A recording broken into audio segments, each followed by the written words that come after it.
सृष्टि मंगलम सेवा समिति में आहार, उपकरण, ज्ञान, औषध, करुणा जैसे महान कार्यों में सराहनीय सहयोगी परिवार हैं श्रीमान अनिल कुमार जैन, IPS रिटायर्ड, श्रीमती शशि जैन, जयपुर। अध्यक्ष श्री आदि सृष्टि मंगलम श्री महावीर जी द्वारा आहार व्यवस्था में वार्षिक सदस्यता प्राप्त की। श्री मदन लाल सुलोचना पाटनी, श्री सन्मत पाटनी, श्रीमती अंकुर पाटनी, समस्त परिवार जयपुर। मंत्री श्री आदि सृष्टि मंगलम श्री महावीर जी द्वारा आहार व्यवस्था में वार्षिक सदस्यता प्राप्त की। श्री अनिल कुमार जैन, श्रीमती चंद्रकांता जैन, डॉक्टर ऋषभ, श्रीमती गरिमा, श्री रजत, श्रीमती साक्षी आदि लुहाड़िया परिवार। कोषाध्यक्ष श्री आदि सृष्टि मंगलम श्री महावीर जी द्वारा आहार व्यवस्था में वार्षिक सदस्यता प्राप्त की। श्री विनय कुमार जैन, श्रीमती सरिता जैन, पुत्र श्री अंकुर जैन, पुत्र वधू श्रीमती सीमा जैन, पौत्र दिव्यम जैन, शालीमार बाग दिल्ली। डॉक्टर अंजलि जैन, धर्मपत्नी श्री अजय कुमार जैन, समस्त परिवार जयपुर। परम शिरोमणि संरक्षक का पद प्राप्त किया।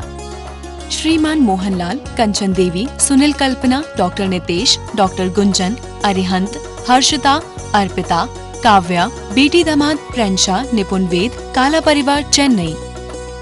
पुत्र एवं पुत्र वधू श्रीमान सुभाष चंद्र जैन, अंजू जैन, आशीष जैन, प्राची जैन, पुत्र विहान जैन, बेटी एवं दामाद आस्था जैन आजाद, सरसावा, सहारनपुर, उत्तर प्रदेश। श्रीमती संतोष जैन, धर्मपत्नी स्वर्गीय श्री विजेंद्र जैन, रोहतक। स्वर्गीय श्री चक्रेश कुमार जैन, धर्मपत्नी श्रीमती कमलेश जैन, दिल्ली। श्रीमान सुनील जी, धर्मपत्नी लता जी सौगानी, महारानी फार्म, जयपुर। परम पूज्य जन धर्म प्रभाविका आरिका रत्न 105 श्री सृष्टि भूषण माता जी की मंगल प्रेरणा एवं आशीर्वाद से संचालित संस्था श्री आदि सृष्टि मंगलम अतिशय क्षेत्र श्री महावीर जी में चतुर्विध संघ आहार, उपकरण आदि की व्यवस्था सुचारू रूप में कई वर्षों से की जा रही है, जिसमें त्यागी वृत्तियों की भोजन व्यवस्था भी उपलब्ध है। श्री आदि सृष्टि मंगलम श्री महावीर जी में त्यागी वृत्तियों के आहार एवं यात्रियों के ठहरने के लिए वातानुकूलित कमरे भी उपलब्ध हैं। स्थल मेन मंदिर के सामने सृष्टि मंगलम भवन। अधिक जानकारी हेतु संपर्क करें 7300741008 या 9376571002।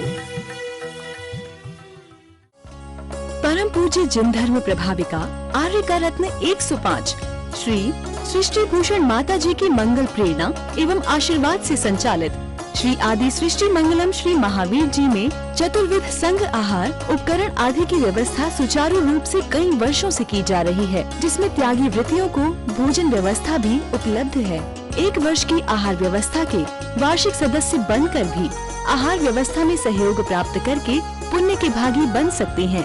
वार्षिक सदस्यता योजना में 365 दिन के लिए 365 सदस्य नामांकित किए जाएंगे, जिनका नाम आहारशाला में अंकित किया जाएगा। सहयोग राशि मात्र 11,000 रूपए। आप अपनी सहयोग राशि दिए गए बैंक खाता विवरण में जमा करा सकते हैं। श्री आदि Srishti Mangalam Samiti, bank of Baroda, Shri Mahavir ji. Account number 011-901-000-27378। IFSC code BARB0SHRIMA।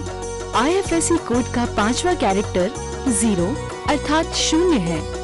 संपर्क सूत्र 9376571002 और 7300741008। आपके द्वारा दिया गया दान आयकर की धारा 80G एवं 12A के अंतर्गत कर मुक्त रहेगा। आज तक हमने सिर्फ छोटी मोटी चीजों को मांगने में जिंदगी गुजार दी। मांगना बंद कर दो। सबसे बड़ी बात है, मांगना बंद कर दो, देना प्रारंभ कर दो। जब आपको किसी से बहुत लगाव होता है तो मांगते हो या देते हो? समझ गए? जब तक शादी नहीं होती है, प्रेम होता है, आप समझ गए, तब तक लोग एक दूसरे को गिफ्ट देते हैं। और शादी के बाद ये ला दो, ये ला दो, ये ला दो, ये ला दो, और कलह चालू हो जाते हैं। तो ये तो तुम्हारी लौकिक विवाह है। आचार्य कहते हैं कि हमें तो मुक्ति सुंदरी से विवाह करना है, जो एक बार मिल जाए फिर वापस नहीं जाती है। अभी तो हम रंग ही हैं, रंग से भी रंग हैं, क्योंकि जिस प्रकार से एक भिखारी जिंदगी भर भीख मांगता रहा, और भीख क्या मांगता रहा, गुदड़ियों में सोता रहा, गंदे कपड़े थे, काला कुट और कलूटा, बदबू आती थी। जब भीख मांगेगा तो ऐसे ही रहेगा, वरना अच्छे लोगों को कौन भीख देगा। और एक दिन वो मर गया। लोगों ने कहा कि नगर पालिका वाली गाड़ी को बुलाओ, इस गंदे आदमी को, तो वही उठा के ले जाएगी। और कहते हैं वो ले गई। लोगों ने कहा ये जमीन को गंदा करता रहा, इस जमीन को बेच देंगे, लेकिन थोड़ी सी सफाई कर दो। जैसे ही मिट्टी हटाई तो उसके नीचे सोने का घड़ा निकला, सोने से भरा सर्पियों का घड़ा निकला। लोग कहने लगे कैसा बेवकूफ था, इतना सा खोदता तो घड़ा था। आप होते तो अभी पहुंच जाओगे वहीं खोदने के लिए, क्योंकि तुम्हारे अंदर भी अनंत चतुष्टय का घड़ा है। यही ज्ञान चेतना जो अभी क्रोध बन रही है, वही दया का झरना फूट जाएगी। आप लोग कहते हैं माता जी हम उत्तम क्षमा धर्म की माला फेरते हैं, इस बच्चे को बहुत क्रोध आता है। लोग हमारे पास कहते हैं हमने कि क्रोध के समय ही पैदा हुआ होगा तो क्रोध ही तो आएगा, क्रोध की औलाद है। जिस समय संतान पैदा होती है तब नहीं, संतान आती है आपके घर में। अपनी बेटियों को सिखाकर भेजना, बहुओं को नहीं सिखाया जा सकता है। पहले वो 8-10 साल की लड़कियों की शादी होती थी तो सास जैसा चाहती थी ढाल लेगी। लोग कहते थे लड़की गाय है, जहाँ बांध दोगे वहीं बंधी रहेगी। मैंने कहा अब शेरनी है, जिसको जहाँ बांध देगी वहीं बंधी रहेगी। माने भले लोग बोले नहीं तो क्या हुआ, आजकल तो कोई अदब मर्यादा चीज नहीं रही, और हम लोग उन्हीं को बहुत अच्छा समझते हैं कि बहुत मॉडर्न फैमिली है। अरे क्या है कि आगल पागल जैसे कोई मान मर्यादा नहीं रही, ऐसे को मलेच्छ कहते हैं। आप लोग ज्यादा खुश मत हो जाना आज के समय के लोगों को देखकर। बाल खुले हों, ओंठ रंगे हों, नाखून बढ़े हों, समझो से क्या कहते हैं, समझ गए। मैं ये नहीं कहती हूँ तुम नाखून काट लेना, मैं ये नहीं कहती हूँ कि तुम बाल, लेकिन कम से कम जिनेंद्र देव के दरबार में जाकर सब लोग मान मर्यादा में जाओ। कितनी भी हमारे समय बदल गया, लोग कहते अब तो समय बदल गया, मैं कहती हूँ 3 लोग के नाथ के आगे वो दरबार गए जहाँ के इंद्र भी अदब से आते हैं। हम बेअदब होकर नहीं जाए। हम कम से कम मर्यादा हमारे बच्चों को सिखाओ। लोगों से कहो क्या सिखाए, बोले नमोकार मंत्र तो आता है। अरे नमोकार मंत्र, नमोकार मंत्र में परमेश्वरी कैसे बनते हैं, वो अरिहंत कौन है, कैसे बनेंगे अरिहंत, ये बच्चों को आना चाहिए। अरिहंत अपने आप में कहता है अरिहंत, जिन्हें हंत कर दिए अरि को, शत्रुओं को घात दिया, कर्म की सारी प्रकृतियां अशुभ हैं।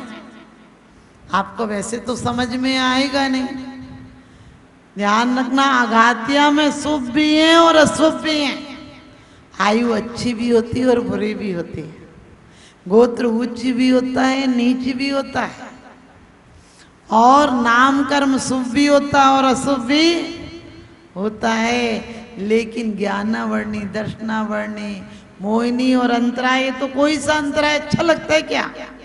आप बताओ, खाने में, पहनने में, सोने में, बोलने में, व्यापार में, किसी चीज में भी आपको रोक लग जाए तो अच्छा लगता है क्या? नहीं लगता है।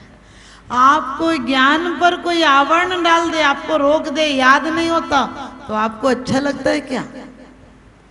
आपके भगवान के दर्शन में आपका मन नहीं लगता, आपको अच्छा लगता है क्या? नहीं लगता है। आपके मोह के कारण आपको आत्मज्ञान नहीं हो रहा है, आपको अच्छा लग रहा है क्या? यहाँ एक शराबी आ जाए तो धक्का मारोगे, यहाँ सब डटा कर बैठे हैं। मोहे महामदी पियो अनादि, भूलिया पिको भर मतवादी, मोहेन समृतम ज्ञानम स्वभावम लभते नहीं, मत्तापमान पदार्थानाम यथा मदन को द्रवय। क्योंकि वास्तव में मोह की मदिरा एक तरह की होती तो चल जाती। पद का मोह, रूप का मोह, धन का मोह, ज्ञान का मोह, शक्ति का मोह और ख्याति का मोह एक दो मोह थोड़ी हैं। हम अहंकार के शिखर पर चढ़े रहते हैं। जब तक दम में दम थी तो हम आसमां से झुके ना थे। जब तक दम में दम थी तो हम आसमां से झुके ना थे, और दम निकल गई तो मिट्टी ने दबा दिया। आए थे जो तूफान बनकर, गए वो गर्दन झुकाकर। हम सब एक दिन गर्दन झुका कर जाएंगे, लेकिन जीते जी इस शक्ति को सही जगह लगाएंगे। जितना दिमाग और जितना तुम्हारा दिल गलत चीजों में लगता है, मैं ये नहीं कहती हूं कि आप परिवार में रहते तो संबंध बिगाड़ कर रहिए, नहीं, अच्छे से रहिए परिवार में भी। क्योंकि नर्स हॉस्पिटल में जाते हो तो नर्स कितना अच्छा बर्ताव करती है आपके साथ, कि पत्नी भी नहीं बोलती, इतने अच्छे से नर्स बोलती है।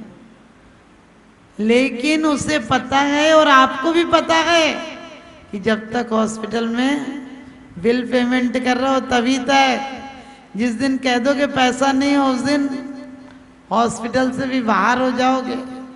इसी प्रकार से जब तक हमारे पास पुण्य का पैसा है तब तक सब बोल रहे हैं आपसे, लेकिन ये हमें पुण्य नहीं चाहिए, अकेला पुण्य भी नहीं चाहिए। यदि पाप नहीं चाहिए तो पुण्य भी नहीं चाहिए, अशुभ नहीं चाहिए तो शुभ भी हमेशा नहीं चाहिए। सिर्फ इतना काम करना है कि जब तक शुभ नहीं मिला तो हम अशुभ से हटाने के लिए शुभ में लगे, लेकिन लक्ष्य तो शुद्ध का रखो, लक्ष्य शुद्ध का रखो। हम पूजा करते करते और कब तक मरेंगे? आप कहोगे कैसे रखें माता जी? तो बच्चा यदि कोई गलत चीज उठा ले, मान लो कोई नुकीली चीज उठा ले जो बच्चे को चुभ जाएगी, आप तुरंत उसे अच्छी चीज ला कर देते हैं और वो फेंक देता है, वो आपका अच्छा खिलौना ले लेता है, आपसे वो अच्छी चीज ले लेता है। लेकिन वो भी छुड़ाना है बच्चे को, तो ज्ञान में लगाना है, तो एक दिन धीरे धीरे उसे और अच्छी चीजें देना पड़ेगी। क्योंकि पुण्य बेड़ी है तो पाप भी बेड़ी है, पाप लोहे की बेड़ी है, पुण्य सोने की बेड़ी है।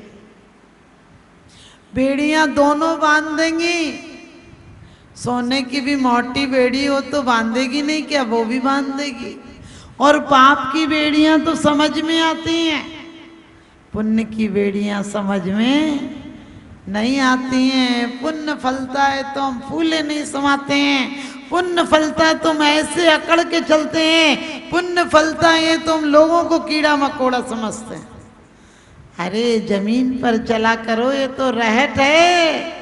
राजा मरकर कीड़ा होवे, कीड़ा सुर पद पावे, कोई न जाने इस जीवन में कैसी घड़ी आ जावे।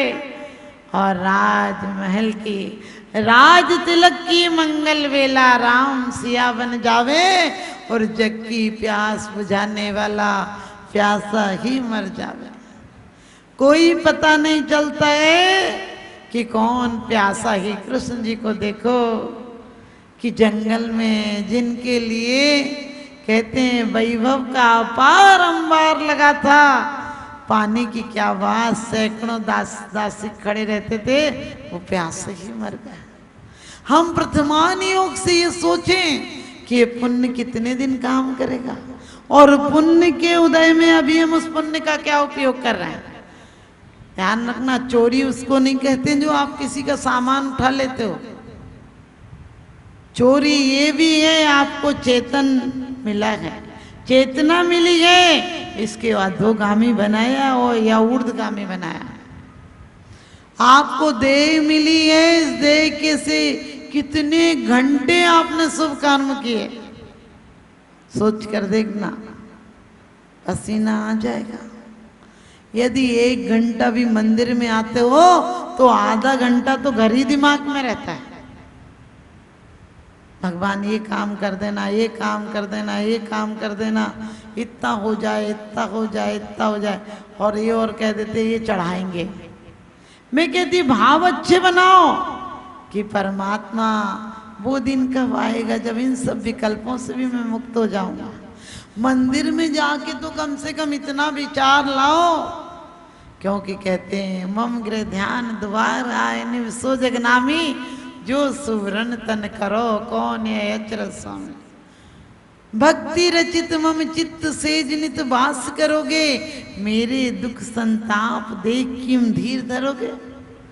कितनी सुंदर बात कही है कि वहां में कि भगवान मैंने आपको अपने चित्त रूपी सैया पर बैठाया है, फिर क्या मेरे दुख देखकर आप बैठे रहोगे? अरे तुम मेहमान हो, लेकिन मेरे घर के दुख देखकर तुम कैसे बैठे रहोगे? और दुख को, हम तो दुख को बुला रहे हैं, भगवान को बाहर बैठा रहे हैं, वो क्या करेंगे? आप कहोगे माता जी कैसे बैठाएं? अपनी इस चेतना को ऊर्ध्वगामी बनाओ। मैंने कहा क्रोध भगाने से नहीं भगेगा, क्रोध तो क्षमा लाओ नहीं आता है क्रोध। सज्जनों के सामने दुर्जन नहीं आ पाते हैं। आप अपने दिल में इतना प्रेम लाओ, ये नहीं परमात्मा से तो लाओ, घर में भी लड़ झगड़ के मत जियो। जरा जरा सी बात में परिवार में लोगों को टेंशन हो गई, क्यों? क्योंकि एक दूसरे से अच्छे से बात ही नहीं करते। आपको पता है कि नारी तो वो होती है जो कि सर्वस्व सिर्फ सुहाग के चिन्ह बचे रहें और सब कुछ अपने जेवर दे देती है कि आप चिंता मत करो, व्यापार करो, आप ठीक रहोगे तो सब कुछ ठीक है। और पति भी वो होता है जो अपनी पत्नी को अर्धांगिनी मानता है, क्योंकि आपको पता है ये पढ़ पढ़ के वकील बनते हैं। तुम साथ में फेरे के बाद अपने आप वकील नहीं कहलाना, ये मास्टर बनते हैं तो मास्टर नहीं फोकट में कहलाने लगते।